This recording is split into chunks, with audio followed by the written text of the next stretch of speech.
Hello dear students, आज मैं आपको हाफ ईयरली असेसमेंट सितंबर 2023 का कक्षा 10वीं का क्लास का साइंस सब्जेक्ट का जो पेपर है आपको मैं इंग्लिश में कराऊंगा। आइए करते हैं। इसके अंदर क्या है, 30 मार्क्स क्वेश्चन पेपर था जिसके अंदर आपको 90 मिनट्स इशू करने के लिए दिए गए थे और इसके अंदर ऑल क्वेश्चन कंपलसरी थे। इसको सेक्शन 4 भाग में बांटा गया है। सेक्शन ए पार्ट करते हैं, वो क्या है देखिए, आपका ऑब्जेक्टिव टाइप क्वेश्चन है। 1 से 8 तक जो क्वेश्चन है ईच कैरी 1 मार्क्स। आइए फर्स्ट क्वेश्चन करते हैं। देखिए आपका फर्स्ट क्वेश्चन क्या है, which of the following statement is incorrect. इसके अंदर आपको देखना है कौन सी स्टेटमेंट जो है इनकरेक्ट है। तो सबसे पहले देखिए आपकी जो स्टेटमेंट है, asset turns blue litmus paper red, ये हमें पता है। आपका एसिड के अंदर क्या, ब्लू लिटमस पेपर क्या हो जाता है, रेड हो जाता है। तो ये स्टेटमेंट्स क्या है, ये करेक्ट स्टेटमेंट है। सेकंड स्टेटमेंट देखिए, the aqueous solution of acid conduct electricity. हाँ बिल्कुल ठीक है, क्योंकि जो एसिड है आपका, जो aqueous solution of acid, acid के अंदर क्या होता है, एच आयंस होते हैं। जो एच आयन होते हैं, एच आयन की वजह से क्या है, आपका जो सॉल्यूशन है ये क्या करता है, कंडक्ट करता है इलेक्ट्रिसिटी। तो ये भी क्या आपका करेक्ट आंसर है, ये भी करेक्ट स्टेटमेंट है। थर्ड स्टेटमेंट क्या देखिए, acid react with metals to form hydrogen gas. ये भी क्या स्टेटमेंट करेक्ट, हमें पता है जब आपका मेटल जो है रिएक्ट करता है आपका एसिड के साथ, तो क्या बनता है आपको पता है, सोल्ट बनता है और हाइड्रोजन गैस लिबरेटेड होती है। तो ये स्टेटमेंट भी क्या है, करेक्ट है। तो इसके अंदर ये तीनों स्टेटमेंट क्या है, करेक्ट है। इसका मतलब हमारा जो आंसर आएगा वो क्या आएगा, नन ऑफ दीज आएगा, यानी none of these is the right answer. Now next question है, सेकंड क्वेश्चन देखिए क्या दिया गया है, the danger signals installed at the top of tall buildings are red in color. This can be easily seen from a distance because among all other colors the red color. अब आप देखिए, हमें पता विबग्योर होता है, जो आपका VIBGYOR है, विबग्योर। तो ये जो रेड कलर होता है इसकी जो वेवलेंथ होती है, वेवलेंथ आप इसको लिख भी सकते हैं, लैम्डा से दिखा सकते हैं, सिंबल होता है इसका, ये लैम्डा सिंबल होता है। तो रेड कलर की वेवलेंथ सबसे ज़्यादा होती है। तो रेड कलर की वेवलेंथ सबसे ज़्यादा होती है, सबसे कम किसकी होगी, आपकी वायलेट की मिनिमम होगी, मिनिमम। तो हमें क्या पता है, आपको बताया स्कैटरिंग जो होती है आपकी, स्कैटरिंग ऑफ जो लाइट होती है, ऑफ लाइट, वह इन्वर्सली प्रोपोर्शनल है आपकी, इसकी इन्वर्सली प्रोपोर्शनल होती है वेवलेंथ की, आपके इन्वर्सली प्रोपोर्शनल होती है। तो जिसकी वेवलेंथ ज़्यादा होगी उसकी स्कैटरिंग क्या होगी, लिस्ट होगी। तो रेड कलर की वेवलेंथ देखिए, विबग्योर के अंदर सबसे ज़्यादा वेवलेंथ किसकी है, रेड कलर की है। तो रेड कलर की वेवलेंथ लार्जर है तो स्कैटरिंग क्या होगी, लिस्ट होगी। तो हमारा जो आंसर होगा, is scattered list by smoke and fog. तो राइट आंसर क्या होगा आपका, बी, क्योंकि रेड कलर की जो आपकी वेवलेंथ सबसे ज़्यादा है तो इसकी स्कैटरिंग क्या होती है, मिनिमम होती है, लिस्ट होती है। नाउ नेक्स्ट क्वेश्चन देखिए, थर्ड क्वेश्चन आपका, एक्स लेड नाइट्रेट है ये आपका, इसको जब हीट करते हैं, यहाँ पे प्लस का साइन ले सकते हैं, हीट करते हैं तो आपको लेड ऑक्साइड, नाइट्रोजन डाइऑक्साइड और ऑक्सीजन गैस, ये आपकी इक्वेशन है। आपको इसके अंदर आइडेंटिफाई करना है एक्स वाई जेड को। तो मैं पता जो लेड नाइट्रेट जो है आपका, मैं यहाँ लिख देता हूँ, लेड नाइट्रेट को जब हम हीट करते हैं तो क्या बनती है आपकी, लेड ऑक्साइड, आपको दिया गया है लेड ऑक्साइड, पल्स में क्या है, नाइट्रोजन डाइऑक्साइड, पल्स में O2 बनती है। तो यहाँ पे जो इसको बैलेंस करेंगे तो आपका ये होता है, आपका ये 2 मॉलिक्यूल्स होते हैं इसके, और यहाँ पे आपका जो बनेगा ये भी 2 होते हैं। अगर आप बैलेंस ही करता हूँ, ये आपका 4 हो गया, ये इक्वेशन बनती है आपकी। तो अगर इसका आप कंपैरिजन करेंगे आपकी इस इक्वेशन के साथ, अगर आप कंपैरिजन करते हैं, यहाँ पे देखिए आपकी जो ये इक्वेशन दी गई है इसके साथ कंपेयरिंग करेंगे, इसका मतलब कि x का मान कितना आ गया, x का मान हो गया आपका 2 आ गया। और y का मान कितना आ गया आपका, ये देखिए यहाँ पे y भी कितना आ गया, 2 आ गया। और z का मान कितना आ गया आपका, ये देखिए 4। तो x का मान 2, y का मान 2 और z का मान कितना है आपका 4 है। तो यहाँ पे अगर आप ऑप्शन के अंदर देखेंगे हमारा राइट आंसर क्या होगा आपका, बी होगा, 2 2 4। वैसे होता क्या है, जो ये लेड नाइट्रेट होता है ये वाइट सॉलिड होता है, वाइट कलर का सॉलिड होता है। जिसको हम हीट करते हैं तो ये येलो कलर का आपका सॉलिड फॉर्म होता है और नाइट्रोजन डाइऑक्साइड गैस लिबरेट होती है। अब नेक्स्ट क्वेश्चन देखिए आपका, फोर्थ क्वेश्चन आपका क्या दिया गया है, the vegetative propagation refer to the formation of new plants from.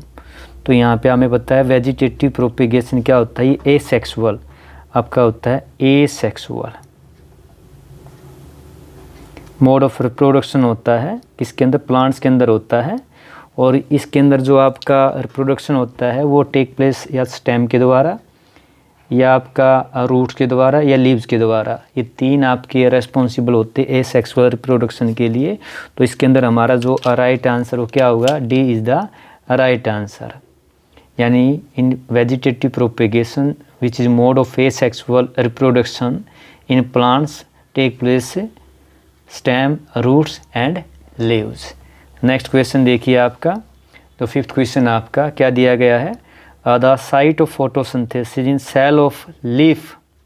जो लीव्स होते हैं उसके अंदर जो फोटोसिंथेसिस प्रोसेस के द्वारा प्लांट्स क्या बनाते हैं, फूड बनाते हैं। तो इसका जो आपका जो साइट हो क्या होती है, क्लोरोप्लास्ट होती है। साइट इज क्लोरोप्लास्ट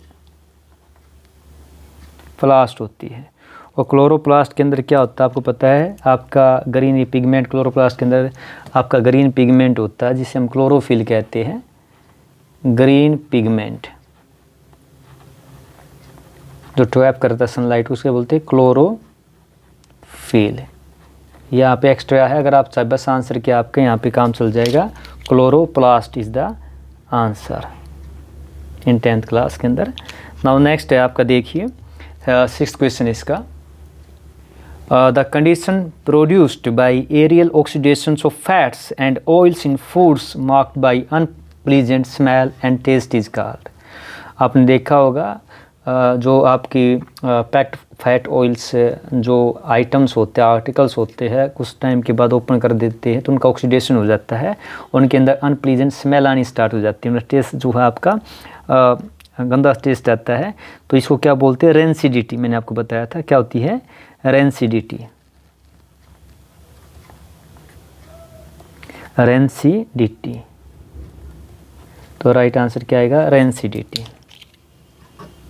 तो ये इसका आंसर है रेंसिडिटी।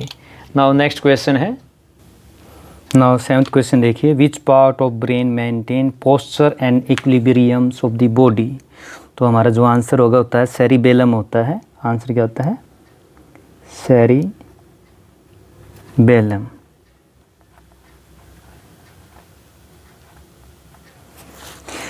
दिस इज रेस्पॉन्सिबल होता है, किसके लिए रेस्पॉन्सिबल है ये, maintain posture equilibrium of body. आप ये कह सकते हो मेंटेन्स वॉलंटरी एक्शन, आप कह सकते हैं ये क्या करता है, मेंटेन करता है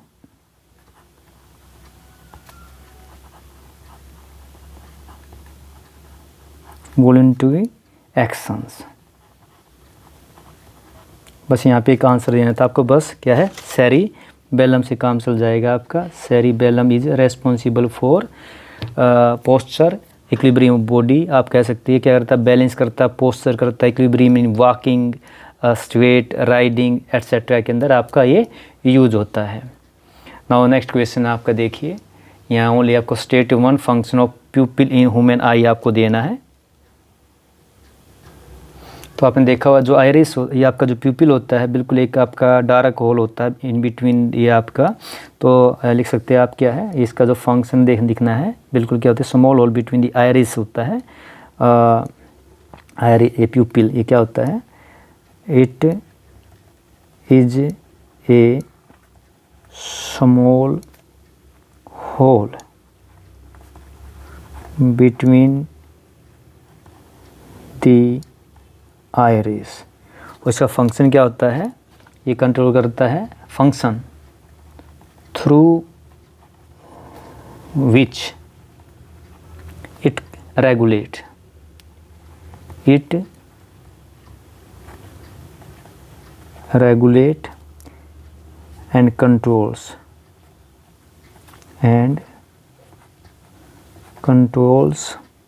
the amount of light, the amount of light entering the eye.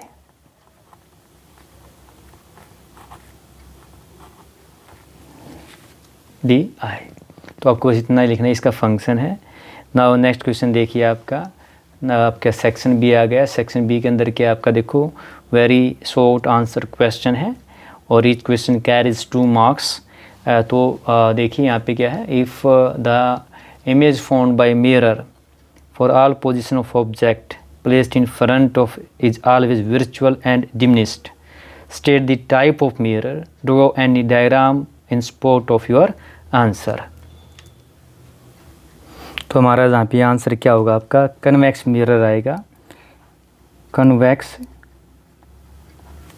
Mirror ये क्या करता है, ऑलवेज फॉर्म करता है आपकी इमेज जो फॉर्म्ड होती है। कन्वेक्स मिरर ऑलवेज इरेक्ट, जो इमेज फॉर्म्ड होती है वो कैसी होती है, इसकी इरेक्ट इमेज फॉर्म्ड होती है, आपकी वर्चुअल होती है एंड स्मॉल होती है। जो आपका कन्वेक्स मिरर है उसके अंदर क्या है, हमेशा इमेज इरेक्ट, वर्चुअल, स्मॉल होती है। तो आपका क्वेश्चन यही था, image formed by all position कहीं पे भी रखिए in front of a mirror always क्या है, वर्चुअल, डिमिनिश्ड क्या होती है, स्मॉल इमेज फॉर्म होती है। तो सच टाइप ऑफ मिरर कौन सा आपका, कन्वेक्स मिरर है। आप इसका डायग्राम बना के दिखा सकते हैं एक, देखिए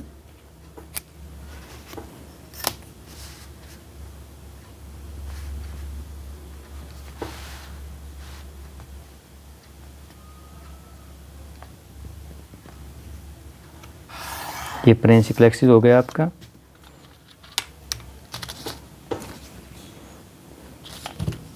और ये आपका मैं मिरर बना देता हूँ। आपका कन्वेक्स मिरर कैसा होती है, कन्वेक्स मिरर, ये कन्वेक्स मिरर होता है ऐसे इस तरह से। और मैं इसको दिखाऊँ, ये क्या इसका, ये सरफेस इस तरह ये पॉली सरफेस होती है।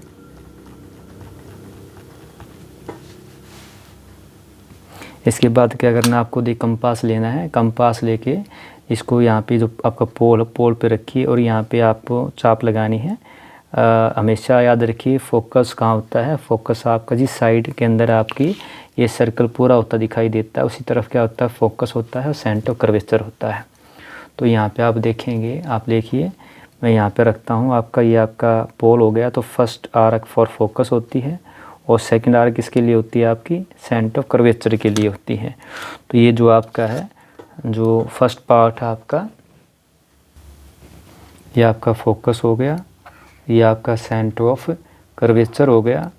और यहाँ पे अब आपको करना क्या है, आपको इमेज ड्रा करके दिखानी है। देखिए ये मान लो आपका, तो जो अब मान लीजिए आपका ऑब्जेक्ट जो है, हम ऑब्जेक्ट को यहाँ लेते हैं। ये आपका ऑब्जेक्ट इधर कहीं भी ले ली, पास लीजिए कहीं पे भी, जहाँ मन करे आप ले सकते हैं। 2 लाइन के अंदर में ऑब्जेक्ट ले लिया है। तो हमने पढ़ा है फर्स्ट जो रेज जाती है वो पैरेलल टू प्रिंसिपल एक्सिस जाती है। तो मान लीजिए फर्स्ट रेज क्या है आपकी, ये फर्स्ट रेज है, ये ऐसे इस तरह से जाएगी। ये फर्स्ट रेज है, इस तरह से पास कहाँ से होती है, ये parallel to principal passes through focus. तो इस तरह फोकस के अंदर से पास होगी इस तरह से। डोटे दिखाते क्योंकि क्या है, इधर क्या आपकी ये पॉली सरफेस। अब इसके बाद जो सेकंड जो आपकी जाती है, जो सेकंड आपकी होगी वो कहाँ से जाएगी आपको पता है, ये आपकी सेंटर ऑफ कर्वेचर से पास होती है। तो ये आपका पॉइंट ही यहाँ से इसको मिला दीजिए। ये देखिए आपका ये जो पॉइंट है ये वाला और ये वाला, इसको पास करेंगे इस तरह से। तो ये देखिए आपका सेंटर ऑफ कर्वेचर स्ट्रेट पास होता है।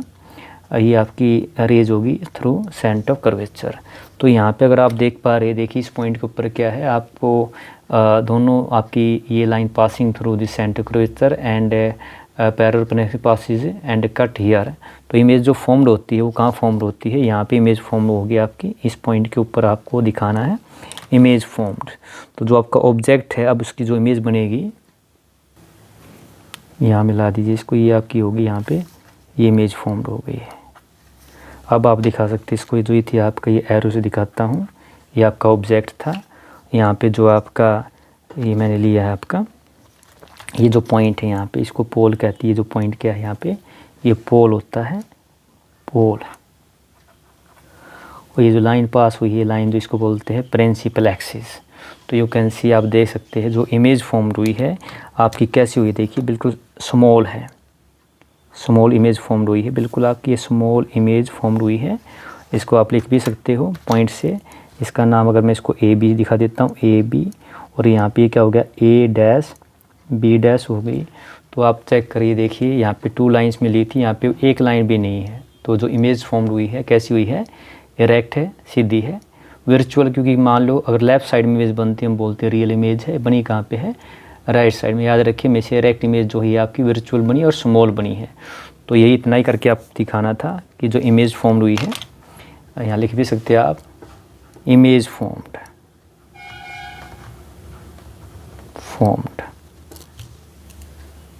Is virtual.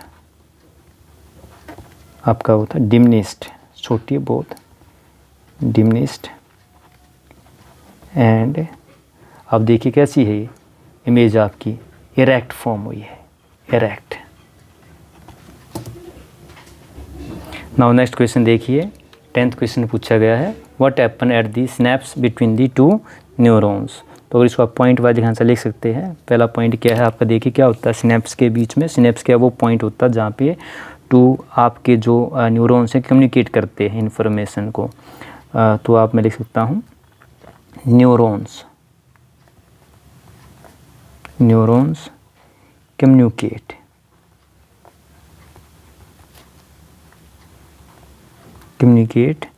with one another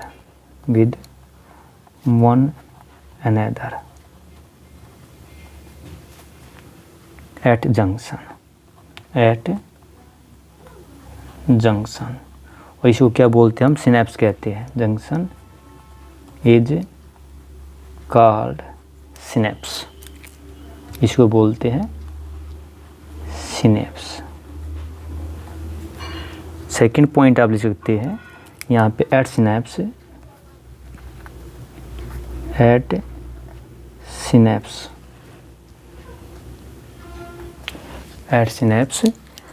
one neurons,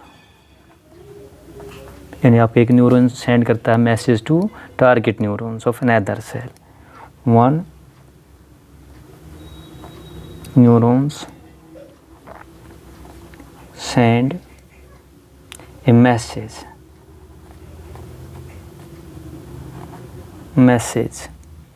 to a target neuron of another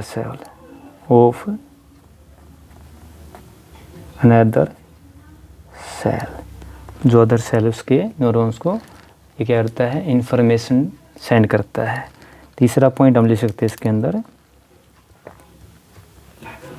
axon जो हमारा होता है, जो सिलेंड्रिकल स्ट्रक्चर होती है जिसे हम एक्सोन कहते हैं, ये communicate with the neurons.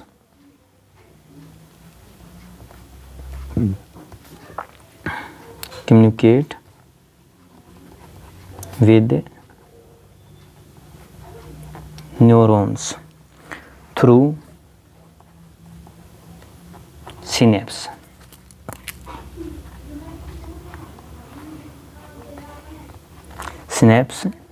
As there is no physical connection between the neurons. As there is no physical connection between neurons.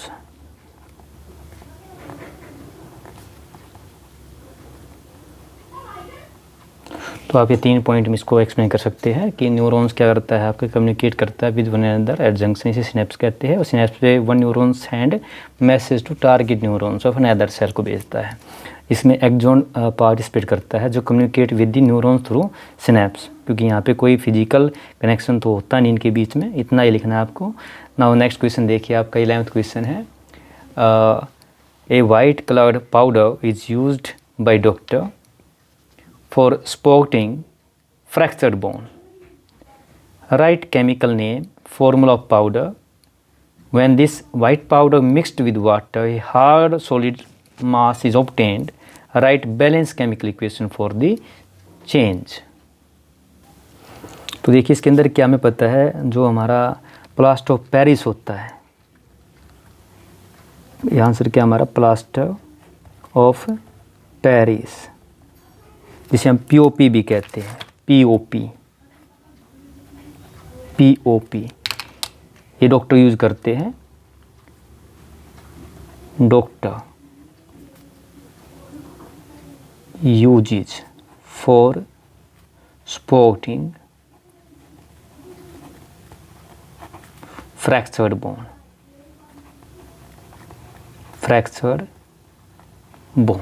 पूछा क्या आपसे, ए पूछा है आपसे राइट केमिकल नेम, तो आप नंबर डाल सकते हैं। ए केमिकल नेम क्या है इसका, केमिकल नेम और केमिकल फॉर्मूला, केमिकल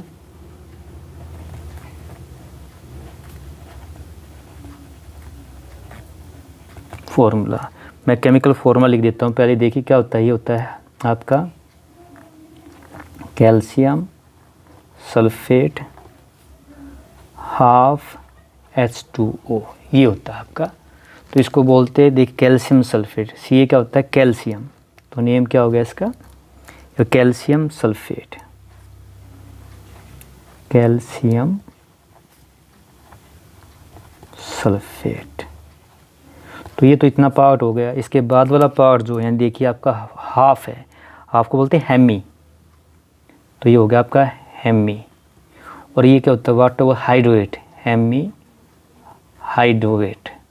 तो केमिकल जो नेम होता है इसका प्लास्टर ऑफ पेरिस का होता है कैल्शियम सल्फेट हेमी हाइड्रेट। और केमिकल फार्मूला क्या होता है कैल्शियम CaSO4 हाफ H2O। तो ये फर्स्ट पार्ट है। बी पार्ट में क्या देखिए, when this white powder mixed with water, ये हार्ड सॉलिड मास फॉर्म्ड, यानी जो आपका जब हम ये जो आपका ये आपका कैल्शियम जो प्लास्टर ऑफ पेरिस है, इसके अंदर क्या मिलाते हैं आप, वाटर मिलाते हैं। तो वाटर कितना लेंगे, हम लेते हैं 3/2, यानी कि 1.5 मोलिक्यूल्स लेते हैं, हाइड्रेट हो जाएगा ये। तो जो आपका सॉलिड मास फॉर्म्ड होता है उसको हम जिप्सम कहते हैं। तो फॉर्म क्या हुआ, कैल्शियम, ये बन गया आपका। इसको क्या बोलते हैं, इसको बोलते हैं जिप्सम, जिप्सम। और इसको आप बैलेंसिंग देखेंगे, ये भी आपकी इक्वेशन क्या है, बैलेंस से अगर आप काउंटिंग करेंगे देखिए आपका कैल्शियम सल्फेट है, यहाँ पे हाफ ये और 3/2 कितना हो गया आपका, पूरा 2 वाटर मोलिक्यूल्स हो गए हैं। तो ये था इसका बी का आंसर था। तो आपको बस इतना ही आंसर देना था। नाउ नेक्स्ट क्वेश्चन आपका, अब देखिए सेक्शन सी आपका। सेक्शन सी के अंदर क्या है, 12 से 13, जो 12वां और 13वां क्वेश्चन है कैरीज 3 मार्क्स। तो इसके अंदर शॉर्ट आंसर क्वेश्चन है। अब देखिए आपका 12th क्वेश्चन क्या है, 2 gram of ferrous sulphate crystal are heated in a dry boiling tubes. आपसे 3 क्वेश्चन पूछे गए। Explain any 2 observations, name the type of chemical reaction taking place, write a balanced chemical equation for the reaction. तो इसके अंदर अगर आप equation देखें, नाम क्या, फेरस सल्फेट। मैं अगर यहाँ पे आपको लिख के दिखा दूँ, पहले आपको, आप चाहे पहले इक्वेशन लिख सकते हैं। तो इक्वेशन क्या आपकी, अगर मैं बनाऊँ सिंपल आपका फेरस सल्फेट, तो फेरस सल्फेट क्या हो गया FeSO4। अभी मैं इसको बैलेंस नहीं करता हूँ, देखो हीटेड, इसको आप हीट करते हैं, इसको आप दिखा सकते हैं। अगर आप इसको क्या करते हैं, हीट करते हैं, तो हीट का या तो ये सिंबल आप इस तरह आप सिंबल बना सकते हैं, यहाँ पे इस तरह सिंबल जो होता है हीट का होता है, या आप लिख भी सकते हैं, या पल्स में भी लिख सकते हैं हीट, आप इस तरह भी लिख सकते हैं। आप हीट करते हैं तो आपका जो फॉर्म होता है, तो इसके अंदर जब आप हीट करते हैं ड्राई बॉइलिंग ट्यूब के अंदर, तो आपका जो बनता है, ये बनता है H2O3, SO2 और SO3, ये आपकी इक्वेशन। अगर आपको ये याद हो तो बड़ा आसान सा है। तो इसके अंदर जो आप देखते हैं जो फेरस सल्फेट होता है, अगर मैं पहला आंसर दूँ, आपका फर्स्ट क्या है, N2 ऑब्जर्वेशन। तो जो फर्स्ट पार्ट उसमें आप लिख सकते हैं, आपका जो फेरस सल्फेट कैसा होता है, ये ग्रीन कलर का होता है। इसका कलर कैसा होता है, ग्रीन कलर होता है। तो ग्रीन कलर जो आपका ग्रीन कलर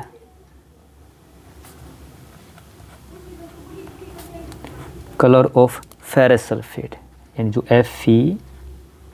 FeSO4 है, इसका ग्रीन कलर डिसअपियर हो जाता है, डिसअपियर, ये डिसअपियर हो जाता है। और जो ये क्या, इसका मतलब क्या हुआ, कलर डिसअपियर हो गया, इसका मतलब चेंज हुआ है स्टेट के अंदर एक कलर के अंदर। दैट इज मीन्स क्या है, that is state and colour change हुआ है, यानी state and colour changes,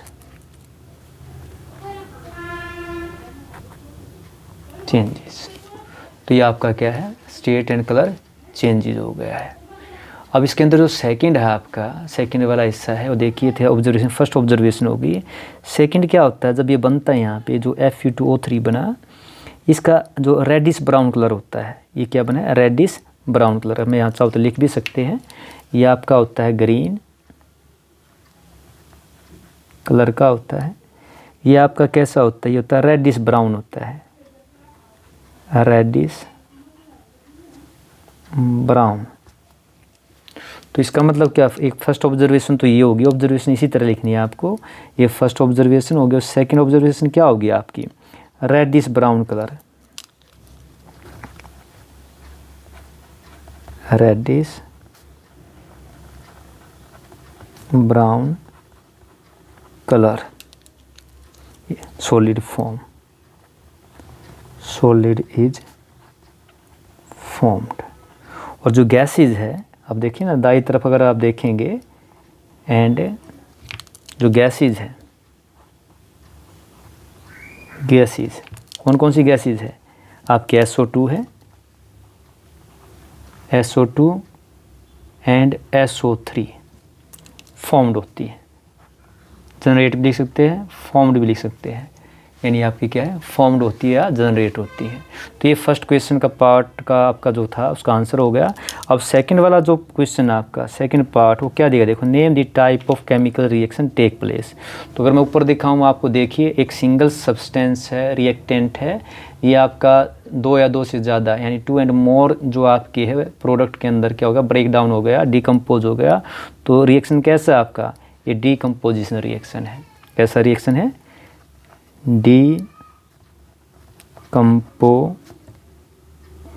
decomposition reaction. बस आपको बस टाइप पूछा था, इतना ही आंसर देना है, डीकम्पोजिशन रिएक्शन है, क्योंकि सब्सटेंस आपका single substance divide into more than 2 an substance, यानी सिंगल रिएक्टेंट ब्रेक डाउन हो गया है, डिकम्पोज हो गया है, 2 और मोर सब्सटेंस, 2 और मोर प्रोडक्ट। यहाँ आप लिख भी सकते हैं, ये क्या यहाँ पे डीकम्पोज, ये जो लिखा है क्या होगा, ये डीकम्पोज हो गया है, डीकम्पोजिज। अब इसके बाद जो आपका तीसरा पार्ट है, देखिए तीसरा क्या लिखा है, right a balanced chemical equation for the reaction, जो थर्ड पार्ट है आपका। अब आप कोई पूरी इक्वेशन जो आप इसको बैलेंस फॉर्म में लिख सकते हैं। तो हमारी इक्वेशन क्या थी, FeSO4, यहाँ पे आप चाहे तो पल्स में हीट लिख सकते हैं, जैसे यहाँ इस तरह बताओ, ये आप लिख सकते हैं हीट, ये एरो का निशान लगाते हैं, ये इधर लेफ़्ट साइड रिएक्टेंट होते हैं, और यहाँ पे अगर आप लिखना चाहे तो ये लिख सकती है क्या होता है, सॉलिड होता है, ये क्या होता है, सॉलिड होता है। इधर जो आपका फॉर्म होगा, जो आपका Fe2O3 पल्स में, ये जो आपका ये होता है, ये भी क्या होता है, ये भी सॉलिड होता है। और जो आपकी गैसेज होती है, यानी SO2, ये क्या होती है, ये गैस है, गैस को जी से दिखा देता हूँ।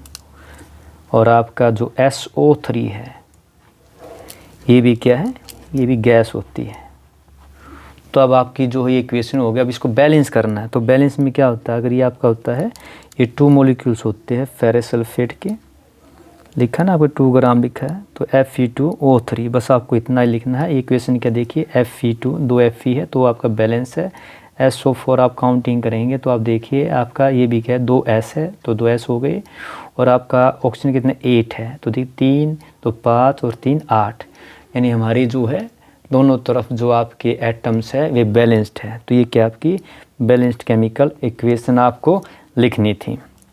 आप चाहे तो इसके नीचे नेम लिख सकते हैं, ये आपका फेरस सल्फेट, लेकिन इसने इतना ही है, ऊपर मैंने आपको बता दिया है, ठीक है। तो आपको ये 12th क्वेश्चन था। अब नाउ नेक्स्ट क्वेश्चन देखिए आपका क्या दिया गया है, 13 क्वेश्चन है। इसमें दिया गया है what is the role of testis, seminal vesicles and the prostate glands. तो देखिए स्टार्ट करते हैं। सबसे पहले क्या लेते हैं, टेस्टिस का क्या रोल है। तो आप लिखिए पहला पार्ट क्या आपका ले लेते हैं, टेस्टिस। टेस्टिस क्या करते हैं, they produce male gametes, sperm produce करते हैं। It produce male gametes. Male gametes क्या कहते हैं इसको, स्पर्म कहते हैं। स्पर्म प्रोड्यूस करते हैं इसका। और क्या करते हैं ये, it produce male sex hormone. It produce male sex hormone. कौन सा होता है मेल सेक्स हार्मोन, कराया होगा आपको टेस्टोस्टेरोन। टेस्टिस से बिल्कुल सेम ऐसा ही है, टेस्टोस्टेरोन।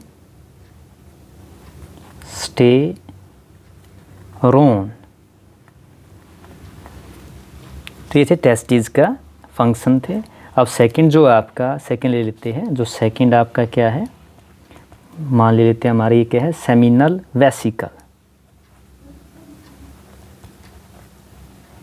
सेमिनल वेसिकल, तो इसके क्या फंक्शन है, इट सिक्रीट फ्लूइड प्रोड्यूस करता है जो प्रोवाइड कराता है न्यूट्रिशन टू द स्पर्म। जो स्पर्म होता है उसको क्या करता है, न्यूट्रिशन, यानी उसको क्या पालन करता है। हम लिख सकते हैं it secretes A fluid,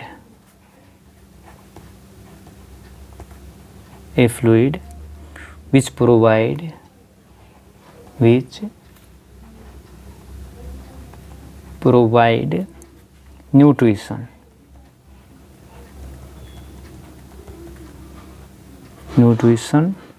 to the sperm। तो ये सेमिनल वेसिकल का फंक्शन है। अब हमारा जो थर्ड है प्रोस्टेट ग्लैंड्स। तो थर्ड पार्ट है आपका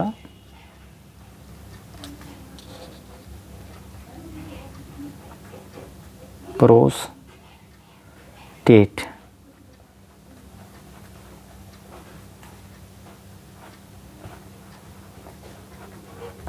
ये क्या करती है, ये क्या है, अब ये भी क्या है, प्रोस्टेट ग्लैंड्स किसके अंदर होती है, आपकी मेल के अंदर होती है। तो ये भी secrete fluid which pour into urethra, जो प्रोवाइड करती है मोटिलिटी टू द स्पर्म और अफेक्ट करती है vaginal pH to make transport of sperm easier. तो हम लिख सकते हैं इसको, अगर पार्ट वाइज लिखूं तो फर्स्ट जो इसके अंदर जो आपका मैं भी ऐसे दिखा देता हूं, ये एक सीक्रेट करती है, secretes a fluid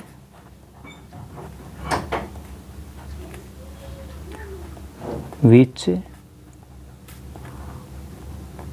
pour into urethra।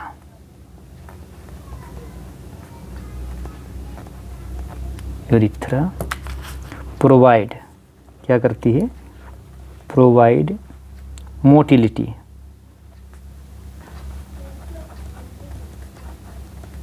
यानी गति to the sperm, motility to sperm. और सेकंड क्या है, इसके अंदर हमें जो इसका मेन फंक्शन है वो अफेक्ट करती है, affect the vaginal pH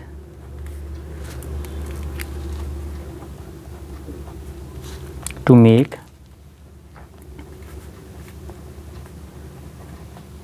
make transport of sperm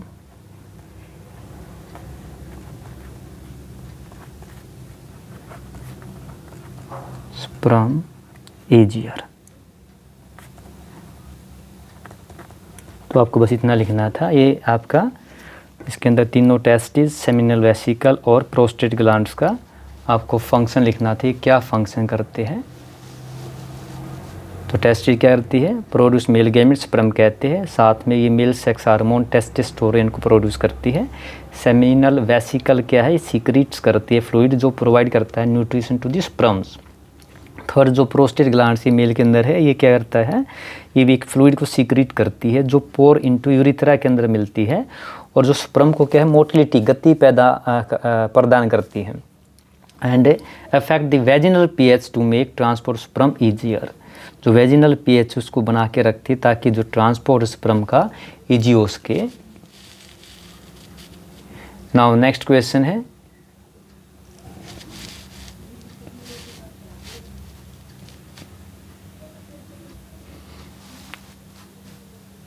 ये था आपका 13 क्वेश्चन। नेक्स्ट 14 क्वेश्चन आपका, और देखिए 14 क्वेश्चन जो आपका, आप देखिए सेक्शन जो आपका डी सेक्शन आ गया है। डी सेक्शन के अंदर आपका ईच जो है आप कैसे टाइप क्वेश्चन है, और 14-15 क्वेश्चन ये आपके 5 मार्क्स क्वेश्चन है।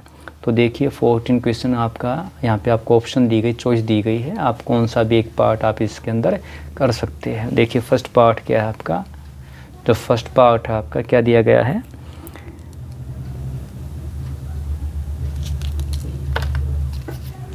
name the types of mirror used in the following situation: headlight of car, rear view mirror of vehicle। तो यहाँ पे आपको पता है जो आपकी हेडलाइट होती है उसके अंदर कौन सा मिरर यूज होता है, ये होता है आपका कनकेव मिरर यूज होता है। और जो आपका रियर व्यू मिरर होता है, आप जितने व्हीकल होते हैं उसके साइड में लगा होता है, वो कौन सा होता है आपका कन्वेक्स मिरर यूज होता है। बस यहाँ पे नाम पूछा तो नाम लिखना है। ये जो कन्वेक्स मिरर क्या, इसके अंदर इमेज शॉर्ट फॉर्म होती है और इरेक्ट होती है, वर्चुअल इमेज फॉर्म्ड होती है। तो आपका जो इसका रियर व्यू प्रोवाइड आपका wider field of view provide कराता है कन्वेक्स मिरर। नाउ आप इसके अंदर जो देखिए give reason to support of your answer ले सकते हैं। तो इसके अंदर क्या लिख सकते हैं, इसके सपोर्ट में क्या, यहाँ पे आप लिखेंगे आपका क्या, इसके अंदर इमेज जो फॉर्म्ड होती है, तो इसके अंदर आप ये आंसर लिख सकते हैं। तो देखिए इसके अंदर क्या है, हमें क्या लिखना है, give reason to support of your answer. तो यहाँ पे जो कनकेव मिरर है मैं लिख देता हूँ यहाँ पे, जो आपका फर्स्ट है हेडलाइट्स ऑफ एक कार के अंदर जो मिरर यूज होता है, ये कौन सा आपका कनकेव मिरर होता है। कनकेव मिरर क्यों होता है, because light spread out longer distance. जो कनकेव मिरर के अंदर क्या होती है, light spread out to longer distance,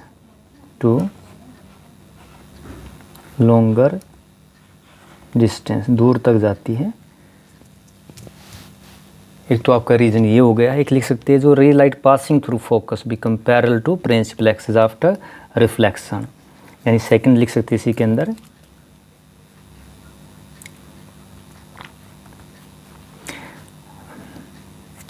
focus light become parallel, light become parallel to principal axis after reflection.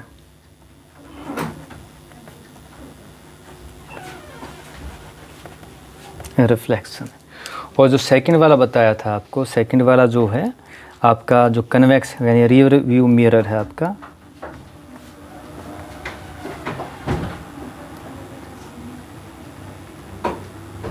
Mirror of vehicle, कौन सा यूज़ करते हैं हम? Convex mirror. मिरर क्यों यूज़ करते हैं? तो आप ये आंसर लिख सकते हैं, convex mirror is preferred for rear view mirror in motor car because image formed in the convex mirror always erect and small. एक फर्स्ट रीज़न हो गया है। सेकंड क्या है? It gives a wider field of view, यानी दूर तक क्या है आपको पीछे से आने वाले व्हीकल आपको दिखाई देते हैं। ये इमेज फॉर्मेशन है, आपकी जो ऑब्जेक्ट है उसकी इमेज क्या है, देखिए diminished, erect and virtual formed होती है। तो कनकेव मिरर यूज़ किया जाता है आपका जो हेडलाइट्स ऑफ मिरर के अंदर, और जो आपका रियर व्यू मिरर है उसके अंदर हम प्रीफर करते हैं कन्वेक्स मिरर। रीज़न आपको बता दी, इतना ही आपको लिखना है। और देखिएगा जो सेकंड पार्ट दिया गया है इसी क्वेश्चन का, क्या दिया गया है? Light enters from air to glass slab having refractive index 1.50. What is the speed of light in glass? Speed of light in vacuum is 3 × 10⁸ metre per second. तो इसके अंदर क्या दिया गया, सबसे पहले लिख लेंगे रिफ्रैक्टिव इंडेक्स। रिफ्रैक्टिव इंडेक्स, इसको अगर मैं दिखाऊं, अगर मैं इसको n से दिखा देता हूं, n से, तो रिफ्रैक्टिव इंडेक्स आपको कितना दिया गया है? ये दिया गया 1.50। 1.50। साथ में क्या दी? स्पीड ऑफ लाइट दी गई है, तो स्पीड ऑफ लाइट ये क्या होते हैं, हम c से दिखाते हैं, सिंबल होता है c। तो ये कितनी दे रखी है? 3 × 10⁸ मीटर पर सेकेंड। निकालना क्या? देखिए what is the speed of light in glass, हमें जो निकालनी है वो क्या है? Speed of light. Speed of light in glass निकालनी है, इसको हम v से दिखा लेते हैं, v से ये हमें निकालनी है। तो देखिए कैसे करना है इसको, बड़ा आसान सा है। आपको दिया क्या क्या इसके अंदर, हमें पता है v0 जो रिफ्रैक्टिव इंडेक्स होता है, रिफ्रैक्टिव इंडेक्स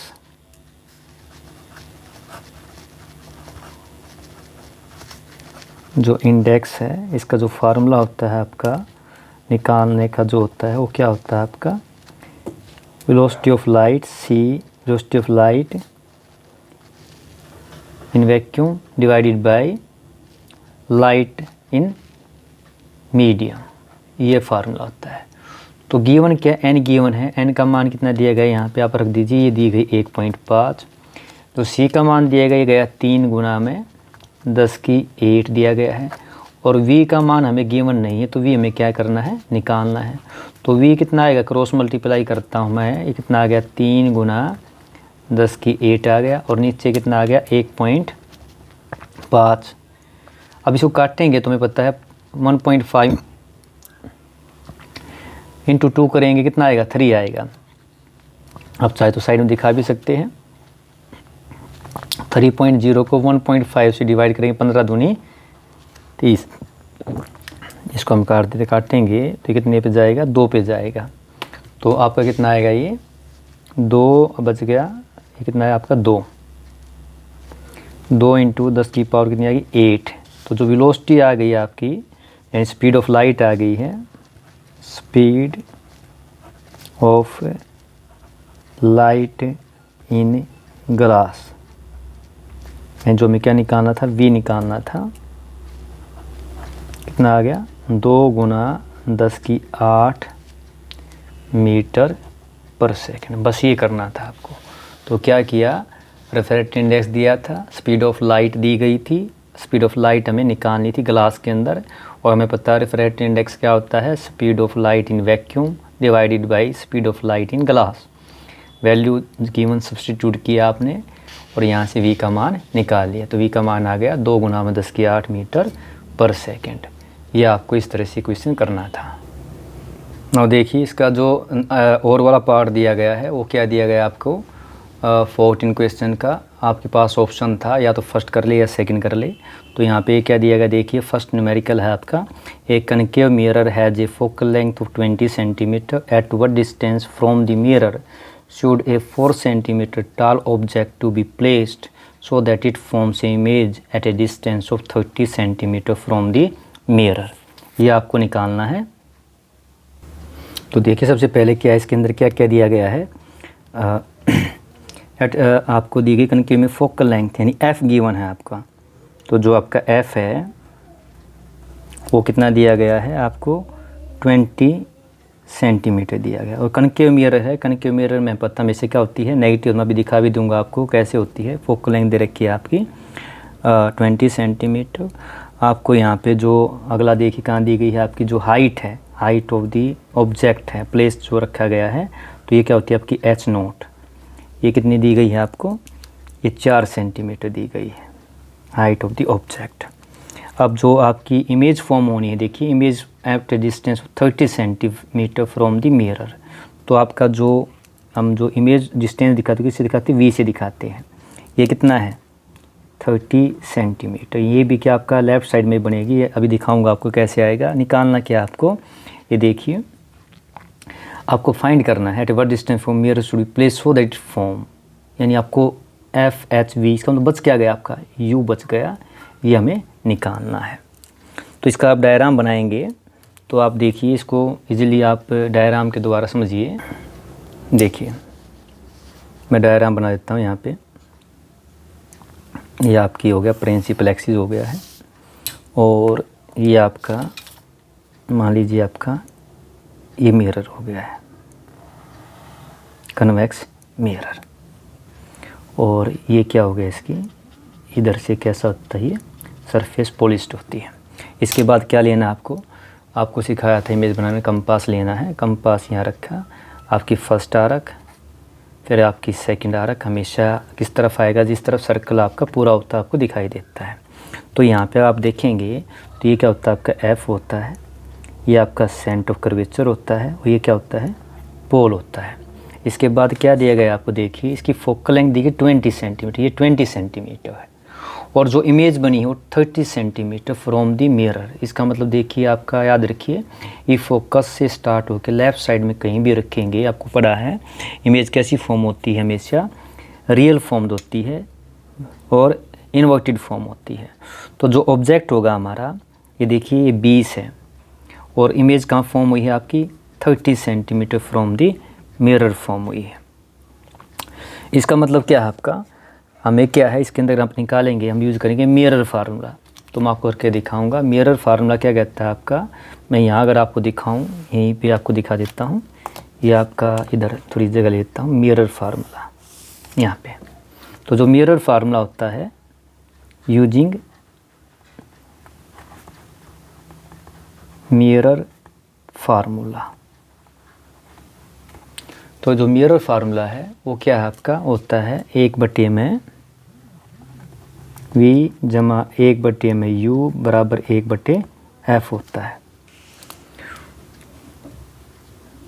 तो देखिए नेगेटिव क्यों लिया है, क्योंकि हमारा जो देखिए यहाँ पे जो आपका इसका जो फोकस है, सेंटर कर्वेचर, ऑब्जेक्ट भी हमेशा लेफ़्ट साइड में लेते हैं, इमेज भी क्या इधर हुई है फॉर्म, तो ये क्या आपका 30। तो यहाँ पे रखेंगे, अब यहाँ पे आप वैल्यू रखिए, ये क्या हो गया 1/, में v का मान कितना है आपको दिया गया घटा का 30, 1/, में u, और दाई तरफ f का जो मान है वो कितना हो गया आपका, वो घटा का 20 हो गया। अब हमें निकालना 1/u है, तो सिंपल मैथमेटिक्स का है, आप 1/u को एक तरफ रखिए, 1/u को एक तरफ रख लिया, बाकी को इधर लेके आऊँगा तो कितना हो गया, इधर था आपका घटा का 1/20, ये इधर आएगा क्या होगा जमा का 1/30 आ गया।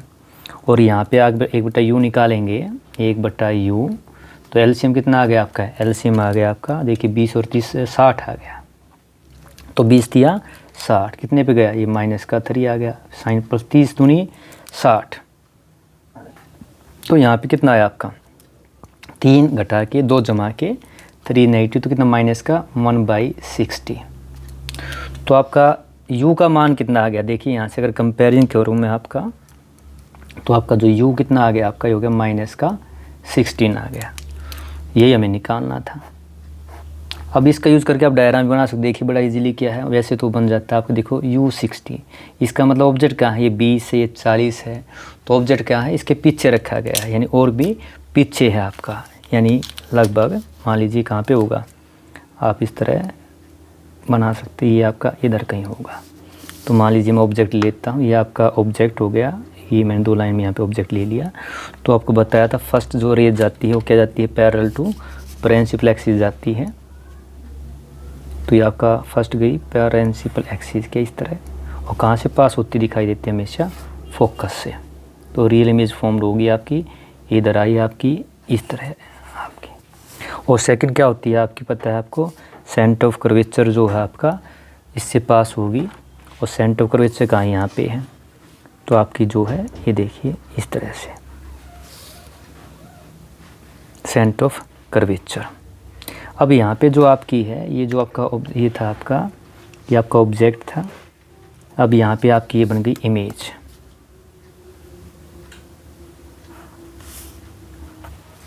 आप नाम दे सकते हैं, ये क्या था, AB, ये हो गया आपका A-B'। तो यहाँ से आपका जो U का मान आया, यहाँ पे जो U है इसका मान कितना आ गया, अगर आप देखेंगे कितना का -16 सेंटीमीटर आ गया है। अब क्वेश्चन क्या देखिए, एक कनकेव मिरर, हमारा जो क्वेश्चन था, एक concave mirror has focal length दी गई, डिस्टेंस दिया गया है, tall of the place so that it form an image at a distance 30 centimetre. Only क्या पूछा आपसे, सिर्फ U पूछा था, तो आपको बस इतना ही करना था। ये कितना आ गया, घटा का 60 सेंटीमीटर आ गया। हमने कैसे निकाला है, ये वैल्यू मिरर फार्मूला के अंदर रख दी। बाकी आपका सिंपल मैथमेटिक्स है, इसकी वैल्यू रखने के बाद क्या है आपका, ये डायग्राम मैंने बना दिया है ताकि आपको अच्छे से क्लियर हो सके। अब इसी क्वेश्चन का देखिए आपका, ये तो फर्स्ट पार्ट था। सेकंड पार्ट क्या देखिए, एक्सप्लेन, अगर आप देखें दिया ना, explain reflection of light, explain reflection of light through glass slab के थ्रू दिखाना है, ठीक है, और विद नीट डायग्राम दिखाना है, और साथ में लॉ ऑफ रिफ्लेक्शन को भी एक्सप्लेन करना है। तो अगर मैं आपका यहाँ पे नंबर डाल देता हूँ, इसको यहाँ पे, ये आपका एक पार्ट कंप्लीट, ये वाला जो पार्ट था आपका, यहाँ पे मैं इसको बंद कर देता हूँ, ये कंप्लीट। तो सेकंड पार्ट के अंदर सबसे पहले क्या बनाना है आपको, ग्लास स्लैब के थ्रू देखिए एक्सप्लेन, आपको देखिए डायग्राम बनाना है, नीट डायग्राम बनाना है। तो डायग्राम बनाने के लिए यहाँ पे हम जो सेकंड पार्ट है हम दिखाएंगे refraction through glass slab.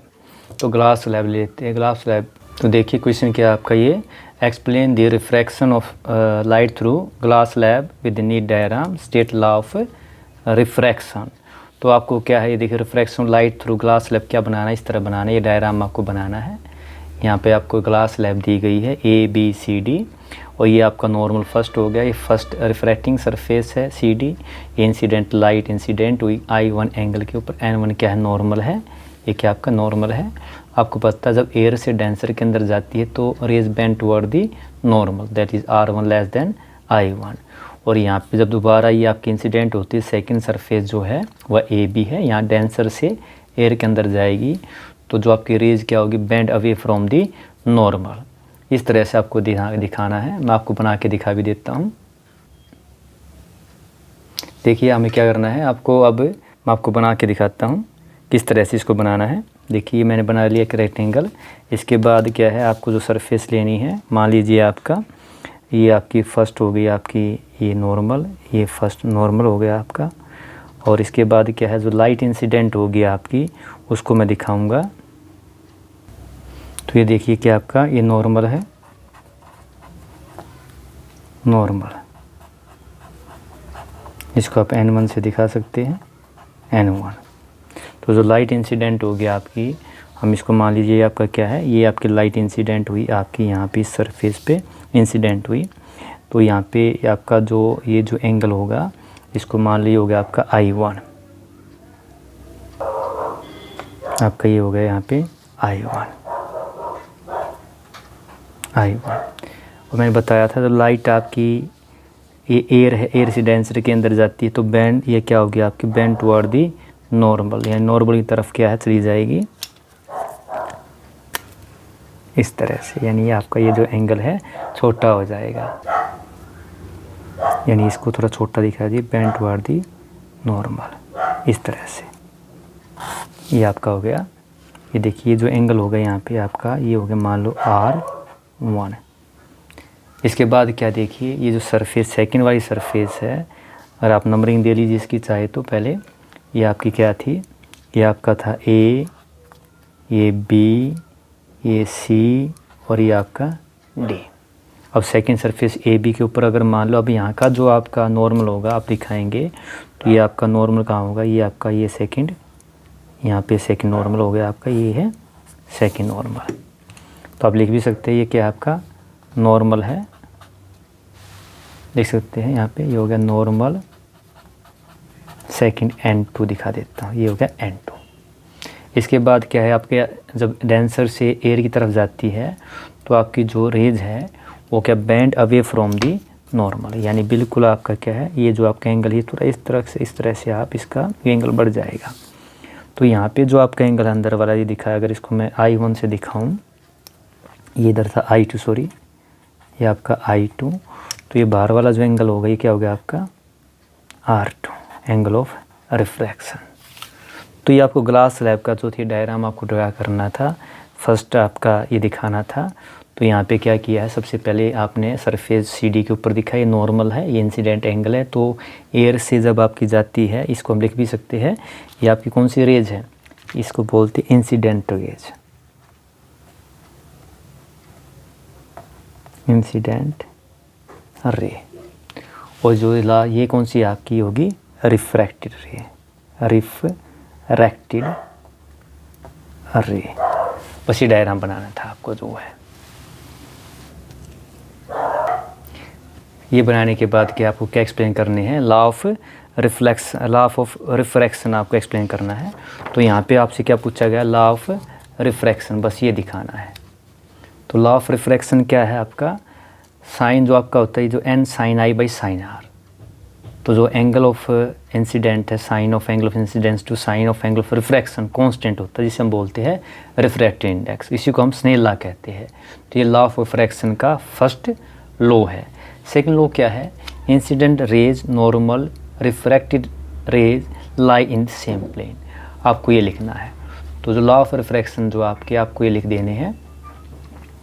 First क्या है, अगर आपको ये याद हो ठीक है, नहीं तो आप डायरेक्ट लिख सकते हैं, first law Snell law n होता है साइन I बटे साइन R। n क्या है, रिफ्रैक्टिव इंडेक्स है।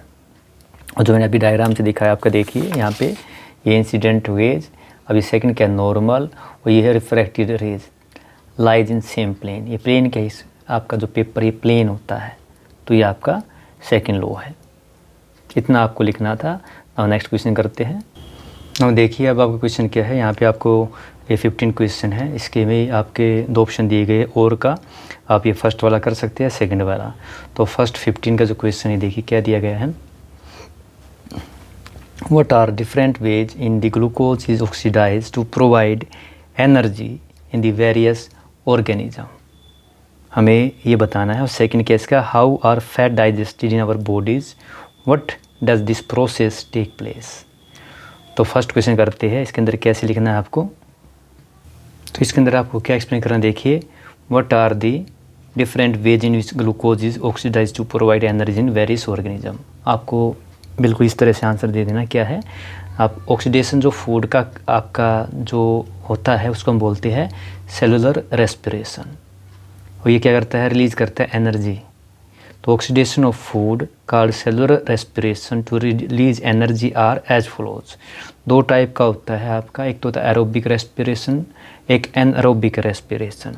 तो फर्स्ट क्या आपका एरोबिक रेस्पिरेशन है। एरोबिक रेस्पिरेशन के अंदर देखिए क्या होता है, इसके अंदर जो रेस्पिरेशन आपका प्रेजेंस ऑफ ऑक्सीजन में आकर करता है उसको बोलते हैं एरोबिक रेस्पिरेशन।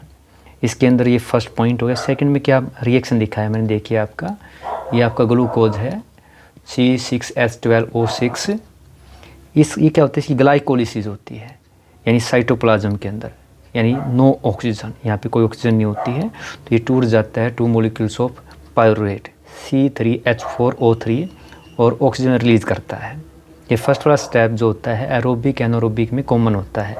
इसके बाद देखिए इसके अंदर करब साइकिल आता है जो माइटोकॉन्ड्रिया के अंदर हम कहते हैं अकर करता है और यहाँ पे ऑक्सीजन प्रेजेंट होती है। अभी बताया था एरोबिक रेस्पिरेशन क्या है, respiration occur in the presence of oxygen. इसके अंदर क्या होता है कंप्लीट आपका जो होता है ऑक्सीडेशन होता है, जो आपका पायरुवेट है वो टूट जाता है, कार्बन डाइऑक्साइड वाटर और 38 ATP मॉलिक्यूल्स प्रोड्यूस होते हैं, यानी कि एनर्जी प्रोड्यूस होती है। आपको बस इतना ही लिखना है। अब जो सेकंड वाला है आपका जो एनारोबिक रेस्पिरेशन है, इसके अंदर क्या लिखना है आपको, इसके अंदर आपको बिल्कुल सेम रेस्पिरेशन पहले तो डिफाइन कर दिया, respiration occur in the absence of oxygen. जो रेस्पिरेशन आपका अकर करता है इन एब्सेंस ऑफ ऑक्सीजन उसको बोलते हैं हम एनारोबिक रेस्पिरेशंस। इसके अंदर क्या होता है आप जो प्रोसेस दिखाएंगे तो देखिए इसके अंदर क्या होता है सेम है, आप देखेंगे तो एरोबिक के अंदर भी ये था ग्लूकोज था C6H12O6 और ये भी क्या है C6H12O6। यहाँ पे भी ग्लाइकोलिसिस हुई है, साइटोप्लाज्म के अंदर नो ऑक्सीजन और यहाँ पे 2 पायरुवेट मॉलिक्यूल्स फॉर्म हुए हैं और ऑक्सीजन रिलीज हुई है। इसके बाद वाला देखिए यहाँ पे क्या है, यहाँ पे एब्सेंस ऑफ ऑक्सीजन होता है और इसके अंदर क्या प्लांट्स के अंदर क्या होता है, ये आपका जो पायरुवेट है ये टूट जाता है, आपका ये क्या है इथेनॉल C2H5OH, पल्स में कार्बन डाइऑक्साइड और 2 ATP मॉलिक्यूल्स प्रोड्यूस होते हैं। अब देखिए आपका फुल ऑक्सीडेशन नहीं होता है, तो ये किसके अंदर होता है, प्लांट के अंदर होता है, ईस्ट के अंदर और बैक्टीरिया के अंदर होता है। और जो एनिमल्स के अंदर होता है, एनिमल के अंदर जो होता है ये क्या होता है C3H6O3, इसको बोलते हैं लैक्टिक एसिड। क्या प्रोड्यूस होता है, लैक्टिक एसिड प्रोड्यूस होता है और 2 ATP मॉलिक्यूल्स प्रोड्यूस होते हैं। तो बस इतना ही आपको देखना लिखाना था। तो जो आपका डिफरेंट वे आपका जिसके थ्रू ग्लूकोज ऑक्सीडाइज होता है उसके 2 आपके वे है, फर्स्ट है एरोबिक रेस्पिरेशन, सेकंड है एनारोबिक रेस्पिरेशन। एरोबिक रेस्पिरेशन के अंदर आपका जो ग्लूकोज है ग्लाइकोलिसिस प्रोसेस होती है जो कि दोनों में कॉमन है। जो अंतर है इसके बाद का है, जो एरोबिक रेस्पिरेशन के अंदर करब साइकिल में फुल ऑक्सीडेशन होता है ऑक्सीजन की प्रेजेंस में माइटोकॉन्ड्रिया के अंदर, इसके अंदर आपकी carbon dioxide water 38 ATP molecules of energy आपको मिलते हैं। जबकि एनारोबिक के अंदर क्या होता है, प्लांट के अंदर एनिमल के अंदर ये प्रोसेस डिफरेंट वे में होती है। यहाँ पे क्या होता है, जो प्लांट्स होता है उसके अंदर इथेनॉल C2H5OH आपकी कार्बन डाइऑक्साइड और 2 ATP मॉलिक्यूल्स प्रोड्यूस होते हैं, जबकि एनिमल के अंदर लैक्टिक एसिड और 2 ATP मॉलिक्यूल आपके प्रोड्यूस होते हैं। तो ये आपका था इस क्वेश्चन का आंसर। नाउ इसका सेकंड पार्ट क्वेश्चन का, how are fat digest in our bodies, where does this process take place. तो हमारा जो स्मॉल इंटेस्टाइन्स के अंदर इसका होता है, जो फैट्स आर प्रेजेंट होते हैं लार्ज ग्लोब्यूल्स की फॉर्म में फॉर्म होते हैं, या आप लिख सकते हैं जो लिपेज होता है, लिपेज क्या करता है, लिपेज आपके फैट को फैटी एसिड ग्लूकोज मतलब lipase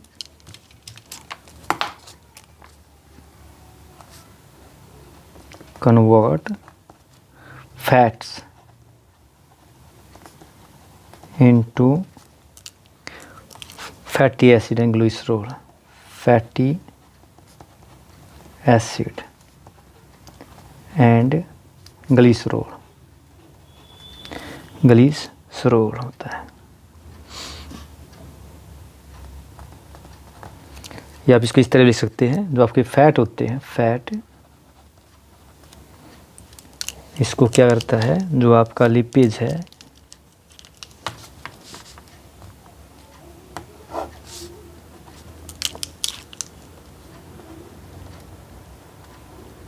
Lippes fatty acid plus glycerol में तोड़ देता है। ये कहाँ होता है, ये आपका कंप्लीट डाइजेशन होता है स्मॉल इंटेस्टाइन में। Fat are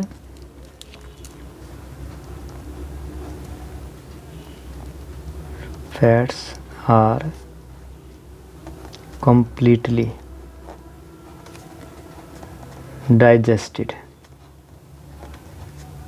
Fats are completely digested in small intestine. Small intestine. तो ये आपका बस इतना ही लिखने से काम चल जाएगा। अगर आप ज़्यादा लिखना चाहिए लिख सकते हैं। इसके अंदर जो है ये आपका जो लिपेज है ये क्या करता है, एक्ट करता है इसके ऊपर और इसी को प्रोसेस क्या बोलते हैं, इसी को हम इमल्सिफिकेशन भी बोलते हैं। जिस प्रोसेस के द्वारा होता है इसको बोलते हैं it takes place by process called emulsification.